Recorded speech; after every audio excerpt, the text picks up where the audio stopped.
wife, separated from first husband, can claim maintenance from second husband though first marriage not legally dissolved. Supreme Court. The Supreme Court ruled that a woman is entitled to claim maintenance under Section 125 of the CR.P.C. from her second husband, even if her first marriage was not legally dissolved. The court clarified that a formal decree of dissolution is not mandatory.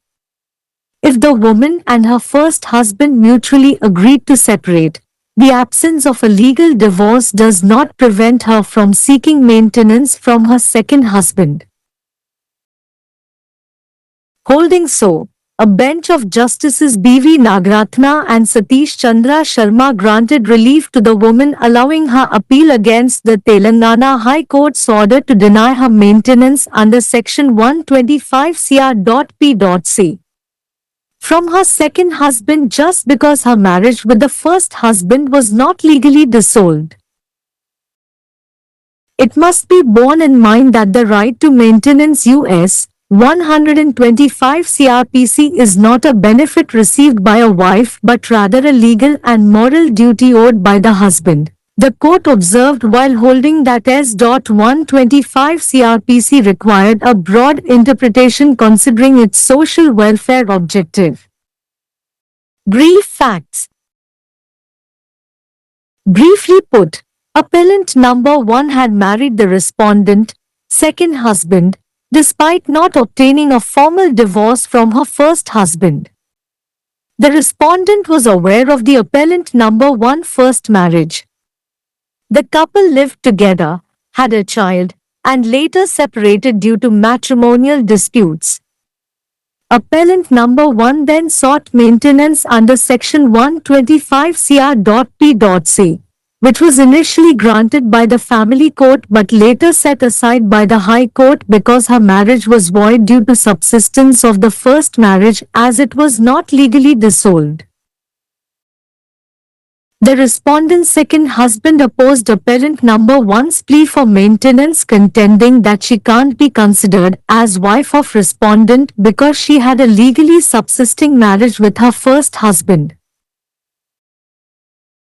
The appellant number 1 wife argued that the term wife under Section 125 CR.P.C. should be interpreted broadly to include women in void marriages, especially when the second husband knew of the first marriage and the wife had separated from her first husband. Issue. The short question before the court was whether a woman is entitled to claim maintenance U.S. 125 CRPC from her second husband while her first marriage is allegedly legally subsisting. Observation. Setting aside the High Court's decision, the judgment authored by Justice Sharma observed that there is no bar under Section 125 CR.P.C. for the wife to claim maintenance from her second husband even though her first marriage was not legally dissolved. Since the respondent's second husband was aware of her first marriage when he married and remarried her, therefore, he can't take an excuse to deny her maintenance just because her first marriage was not legally dissolved, the court said. Two other pertinent facts must be considered. Firstly, it is not the case of the respondent that the truth was concealed from him. In fact, the family court makes a specific finding that respondent was fully aware of the first marriage of the appellant number 1. Therefore, respondent knowingly entered into a marriage with appellant number 1 not once, but twice. Secondly, appellant number 1 places before this court an MOU of separation with her first husband.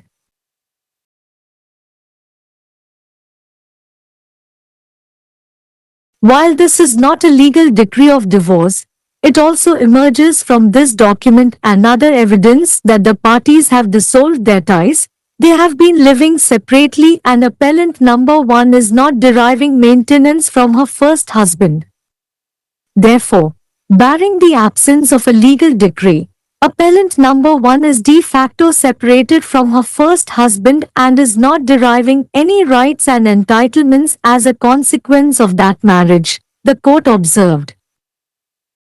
The court cited the recent case of Mohd Abdul Samad versus State of Telangana and another emphasizing the financial vulnerability of homemakers in India to reiterate that the right to maintenance is not merely a benefit for the wife but a legal and moral duty of the husband. Accordingly, the appeal was allowed and the maintenance award granted by the family court was restored. Case title SMTN, Usha Rani and ANR versus Modudula Srinivas. முதல் கணவரிடமிருந்து பிரிந்த மனைவி முதல் திருமணம் சட்டப்பூர்வமாக கலைக்கப்படவில்லை என்றாலும் இரண்டாவது கணவரிடமிருந்து பராமரிப்பு கோரலாம் உச்சநீதிமன்றம். ஒரு பெண் தனது முதல் திருமணம் சட்டப்பூர்வமாக கலைக்கப்படாவிட்டாலும் குற்றவியல் நடைமுறை சட்டத்தின் பிரிவு 125 இன் கீழ் தனது இரண்டாவது கணவரிடமிருந்து பராமரிப்பு கோர உரிமை உண்டு என்று உச்சநீதிமன்றம் தீர்ப்பளித்தது. கலைப்புக்கான முறையான ஆணை கட்டாயமில்லை என்று நீதிமன்றம் தெளிவுபடுத்தியது. பெண்ணும் அவரது முதல் கணவரும் பரஸ்பரம் பிரிந்து செல்ல ஒப்புக்கொண்டால் சட்டப்பூர்வ விவாகரத்து இல்லாதது அவரது இரண்டாவது கணவரிடமிருந்து பராமரிப்பு கோருவதை தடுக்காது. இதை கருத்தில் கொண்டு நீதிபதிகள் பி.வி. நாகரத்னா மற்றும் சதீஷ் சந்திர சர்மா ஆகியோர் அடங்கிய அமர்வு முதல் கணவருடனான திருமணம் சட்டப்பூர்வமாக கலைக்கப்படாததால் தனது இரண்டாவது கணவரிடமிருந்து பிரிவு 125 CRPC இன் கீழ் தனது பராமரிப்பு மறுக்க தெலுங்கானா உயர் நீதிமன்றத்தின் உத்தரவை எதிர்த்து மேல்முறையீடு செய்ய அனுமதித்து அந்த பெண்ணுக்கு நிவாரணம் வழங்கியது. 125 CRPC பிரிவின் கீழ் பராமரிப்பு உரிமை என்பது ஒரு மனைவி பெறும் ஒரு சலுகை அல்ல, மாறாக கணவருக்கு செலுத்த வேண்டிய ஒரு சட்ட மற்றும் தார்மீக கடமை என்பதை நினைவில் கொள்ள வேண்டும் என்று நீதிமன்றம் குறிப்பிட்டது. அதே நேரத்தில் SU 12(5) CRPC அதன் சமூக நல நோக்கத்தை கருத்தில் கொண்டு ஒரு பரந்த விளக்கம் தேவை என்று கூறியது. சுருக்கமான உண்மைகள். சுருக்கமாகச் சொன்னால், மேல்முறையீட்டாளர் எண் 1 தனது முதல் கணவரிடமிருந்து முறையான விவாகரத்து பெறாத போதிலும் பிரதிவாதியே இரண்டாவது கணவர் மணந்தார். பிரதிவாதிக்கு மேல்முறையீட்டாளர் எண் 1 இன் முதல் திருமணம் பற்றி தெரியும். தம்பதியினர் ஒன்றாக வாழ்ந்தனர், ஒரு குழந்தையை பெற்றனர், பின்னர் திருமண தகராறுகள் காரணமாக பிரிந்தனர். பின்னர் மேல்முறையீட்டாளர் எண் 1 பிரிவு 125 CRPC இன் கீழ் பராமரிப்பு கோரினார். இது ஆரம்பத்தில் குடும்ப நீதிமன்றத்தால் வழங்கப்பட்டது, ஆனால் பின்னர் உயர் நீதிமன்றத்தால் ரத்து செய்யப்பட்டது, ஏனெனில் அவரது திருமணம் முதல் திருமணத்தின் வாழ்வாதாரம் காரணமாக செல்லாது, ஏனெனில் அது சட்டப்பூர்வமாக கலைக்கப்படவில்லை. பிரதிவாதி இரண்டாவது கணவர் மேல்முறையீட்டாளர் எண் 1 இன் பராமரிப்பு கோரிக்கையை எதிர்த்தார், ஏனெனில் அவர் தனது முதல் கணவருடன் சட்டப்பூர்வமாக வாழ்க்கை துணைவராக திருமணம் செய்து கொண்டதால் அவரை பிரதிவாதியின் மனைவியாக கருத முடியாது என்று வாதிட்டார். பிரிவு 125 CRPC இன் கீழ் மனைவி என்ற சொல் செல்லாத திருமணங்களில் உள்ள பெண்களை உள்ளடக்கியதாக பரந்த அளவில் விளக்கப்பட வேண்டும் என்று மேல்முறையீட்டாளர் எண் 1 மனைவி வாதிட்டார். குறிப்பாக இரண்டாவது கணவர் முதல் திருமணத்தை பற்றி அறிந்திருந்து மனைவி தனது முதல் கணவரிடமிருந்து பிரிந்து சென்றிருந்தாள். பிரச்சினை. நீதிமன்றத்தின் முன் உள்ள குறுகிய கேள்வி, ஒரு பெண் தனது இரண்டாவது கணவரிடமிருந்து பராமரிப்பு கோர உரிமை உள்ளவரா? அதே நேரத்தில் அவரது முதல் திருமணம் சட்டப்பூர்வமாக நடந்து வருவதாக கூறப்படுகிறது. கவனிப்பு. உயர் நீதிமன்றத்தின் தீர்ப்பை நிராகரித்து நீதிபதி சர்மா எழுதிய தீர்ப்பு, மனைவி தனது முதல் திருமணம் சட்டப்பூர்வமாக கலைக்கப்படாவிட்டாலும் தனது இரண்டாவது கணவரிடமிருந்து பராமரிப்பு கோருவதற்கு பிரிவு 125 CRPC இன் கீழ் எந்த தடையும் இல்லை என்று கூறியது. பிரதிவாதி இரண்டாவது கணவர் அவளை மணந்து மறுமணம் செய்தபோது அவளுடைய முதல் திருமணம் பற்றி அறிந்திருந்ததால் அவளுடைய முதல் திருமணம் சட்டப்பூர்வமாக கலைக்கப்படவில்லை என்பதற்காக அவளுக்கு பராமரிப்பு மறுக்க ஒரு சாக்குப்போக்கு கூற முடியாது என்று நீதிமன்றம் கூறியது. இரண்டு பொருத்தமான உண்மைகளையும் கருத்தில் கொள்ள வேண்டும். முதலாவதாக, உண்மை அவரிடமிருந்து மறைக்கப்பட்டது என்பது பிரதிவாதியின் வழக்கு அல்ல. உண்மையில் குடும்ப நீதிமன்றம் பிரதிவாதி மேல்முறையீட்டு எண் 1 இன் முதல் திருமணம் பற்றி முழுமையாக அறிந்திருந்தார் என்பதை குறிப்பிட்டது. எனவே பிரதிவாதி தெரிந்தே மேல்முறையீட்டு எண் 1 உடன் ஒரு முறை அல்ல 2 முறை திருமணம் செய்து கொண்டார். இரண்டாவதாக, மேல்முறையீட்டு எண் 1 தனது முதல் கணவருடன் பிரிந்து செல்வதற்கான புரிந்துணர்வு ஒப்பந்தத்தை இந்த நீதிமன்றத்தின் முன் வைக்கிறது. இது விவாகரத்துக்கான சட்டப்பூர்வ ஆணை இல்லை என்றாலும் இந்த ஆவணம் மற்றும் பிற ஆதாரங்களிலிருந்து தரப்பினர் தங்கள் உறவுகளை முறித்துக் கொண்டுள்ளனர். அவர்கள் தனித்தனியாக வாழ்ந்து வருகின்றனர் மற்றும் மேல்முறையீட்டு எண் 1 தனது முதல் கணவரிடமிருந்து பராமரிப்பு பெறவில்லை என்பதும் வெளிப்படுகிறது. எனவே சட்டப்பூர்வ ஆணை இல்லாததை தவிர்த்து மேல்முறையீட்டாளர் எண் 1 தனது முதல் கணவரிடமிருந்து நடைமுறையில் பிரிந்துள்ளார். மேலும் அந்த திருமணத்தின் விளைவாக எந்த உரிமைகளையும் பெறவில்லை. நீதிமன்றம் குறிப்பிட்டது. இந்தியாவில் இல்லத்தரசிகளின் நிதி பாதிப்புக்கு முகமது அப்துல் சமத் எதிராக தெலுங்கானா மாநிலம் மற்றும் மற்றொரு வழக்கில் சமீபத்தில் நடந்த வழக்கை மேற்கோள் காட்டி, பராமரிப்பு உரிமை என்பது மனைவிக்கு ஒரு நன்மை மட்டுமல்ல, கணவரின் சட்ட மற்றும் தார்மீக கடமை என்பதை மீண்டும் வலியுறுத்தியது. அதன்படி மேல்முறையீடு அனுமதிக்கப்பட்டது மற்றும் குடும்ப நீதிமன்றத்தால் வழங்கப்பட்ட பராமரிப்பு தீர்ப்பு மீட்டெடுக்கப்பட்டது. வழக்கு தலைப்பு: SMTN உஷா ராணி மற்றும் ANR எதிராக மூடுதலா श्रीनिवास। पहले पति से अलग हुई पत्नी दूसरे पति से भरण पोषण का दावा कर सकती है, भले ही पहली शादी कानूनी रूप से भंग न हुई हो। सुप्रीम कोर्ट ने फैसला सुनाया कि एक महिला अपने दूसरे पति से CRPC की धारा 125 के तहत भरण पोषण का दावा करने की हकदार है, भले ही उसकी पहली शादी कानूनी रूप से भंग न हुई हो। कोर्ट ने स्पष्ट किया कि तलाक का औपचारिक आदेश अनिवार्य नहीं है। अगर महिला और उसका पहला पति आपसी सहमति से अलग होने के लिए सहमत हैं, तो कानूनी तलाक न होने पर भी उसे अपने दूसरे पति से भरण पोषण मांगने से नहीं रोका जा सकता।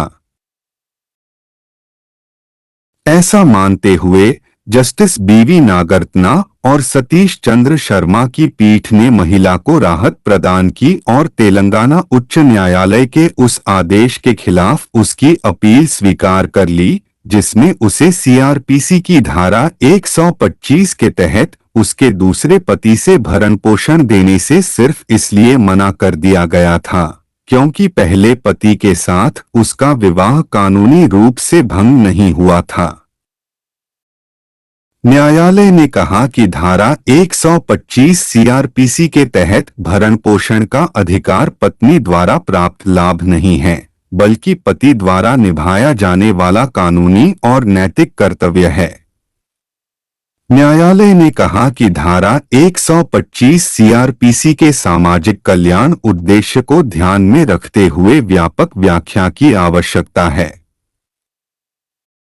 संक्षिप्त तथ्य: संक्षेप में कहें तो अपीलकर्ता संख्या 1 ने अपने पहले पति से औपचारिक तलाक न लेने के बावजूद प्रतिवादी दूसरे पति से विवाह किया था। प्रतिवादी को अपीलकर्ता संख्या 1 की पहली शादी के बारे में पता था। दंपति साथ रहते थे उनका एक बच्चा था और बाद में वैवाहिक विवादों के कारण वे अलग हो गए।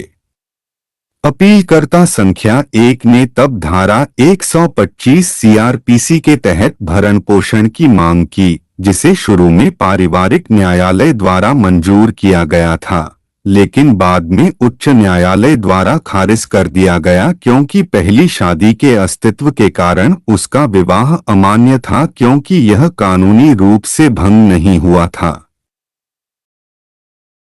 प्रतिवादी दूसरे पति ने अपीलकर्ता संख्या 1 की भरण पोषण की याचिका का विरोध करते हुए तर्क दिया कि उसे प्रतिवादी की पत्नी नहीं माना जा सकता क्योंकि उसका अपने पहले पति के साथ कानूनी रूप से विवाह था। अपीलकर्ता संख्या 1 पत्नी ने तर्क दिया कि धारा 125 सीआरपीसी के तहत पत्नी शब्द की व्यापक रूप से व्याख्या की जानी चाहिए ताकि शून्य विवाह में महिलाओं को शामिल किया जा सके, खासकर जब दूसरे पति को पहले विवाह के बारे में पता था और पत्नी अपने पहले पति से अलग हो गई थी। मुद्दा न्यायालय के समक्ष संक्षिप्त प्रश्न यह था कि क्या एक महिला अपने दूसरे पति से धारा 125 सीआरपीसी के तहत भरण पोषण का दावा करने की हकदार है, जबकि उसका पहला विवाह कथित रूप से कानूनी रूप से अस्तित्व में है। अवलोकन उच्च न्यायालय के निर्णय को अलग रखते हुए न्यायमूर्ति शर्मा द्वारा लिखे गए निर्णय में कहा गया कि धारा 125 सीआरपीसी के तहत पत्नी द्वारा अपने दूसरे पति से भरण पोषण का दावा करने पर कोई रोक नहीं है, भले ही उसका पहला विवाह कानूनी रूप से भंग न हुआ हो। चूंकि प्रतिवादी दूसरे पति को उसकी पहली शादी के बारे में पता था जब उसने उससे शादी की और फिर से शादी की, इसलिए वह उसे भरण पोषण देने से इनकार करने का बहाना नहीं ले सकता, क्योंकि उसकी पहली शादी कानूनी रूप से भंग नहीं हुई थी, अदालत ने कहा। दो अन्य प्रासंगिक तथ्यों पर विचार किया जाना चाहिए। सबसे पहले, यह प्रतिवादी का मामला नहीं है कि उससे सच्चाई छिपाई गई थी। वास्तव में पारिवारिक न्यायालय ने एक विशिष्ट निष्कर्ष निकाला है कि प्रतिवादी को अपीलकर्ता नंबर 1 की पहली शादी के बारे में पूरी जानकारी थी। इसलिए प्रतिवादी ने जानबूझकर अपीलकर्ता नंबर 1 के साथ एक बार नहीं बल्कि 2 बार विवाह किया। दूसरे, अपीलकर्ता नंबर 1 ने इस न्यायालय के समक्ष अपने पहले पति के साथ अलगाव का एक समझौता ज्ञापन प्रस्तुत किया है। हालांकि यह तलाक का कानूनी आदेश नहीं है, लेकिन इस दस्तावेज और अन्य साक्ष्यों से यह भी पता चलता है कि पक्षों ने अपने संबंधों को समाप्त कर लिया है, वे अलग अलग रह रहे हैं और अपीलकर्ता नंबर 1 अपने पहले पति से भरण पोषण नहीं ले रही है। इसलिए कानूनी डिक्री की अनुपस्थिति को छोड़कर अपीलकर्ता नंबर 1 वास्तव में अपने पहले पति से अलग हो चुकी है और उस विवाह के परिणामस्वरूप उसे कोई अधिकार और हक नहीं मिल रहा है, अदालत ने टिप्पणी की। न्यायालय ने मोहम्मद अब्दुल समद बनाम तेलंगाना राज्य और अन्य के हालिया मामले का हवाला दिया, जिसमें भारत में गृहिणियों की वित्तीय कमजोरी पर जोर दिया गया था, ताकि दोहराया जा सके कि भरण पोषण का अधिकार केवल पत्नी के लिए लाभ नहीं है, बल्कि पति का कानूनी और नैतिक कर्तव्य है। तदनुसार अपील को स्वीकार कर लिया गया और पारिवारिक न्यायालय द्वारा दिए गए भरण पोषण पुरस्कार को बहाल कर दिया गया। केस का शीर्षक श्रीमती एन उषा रानी और अन्य बनाम मुद्दुला श्रीनिवास।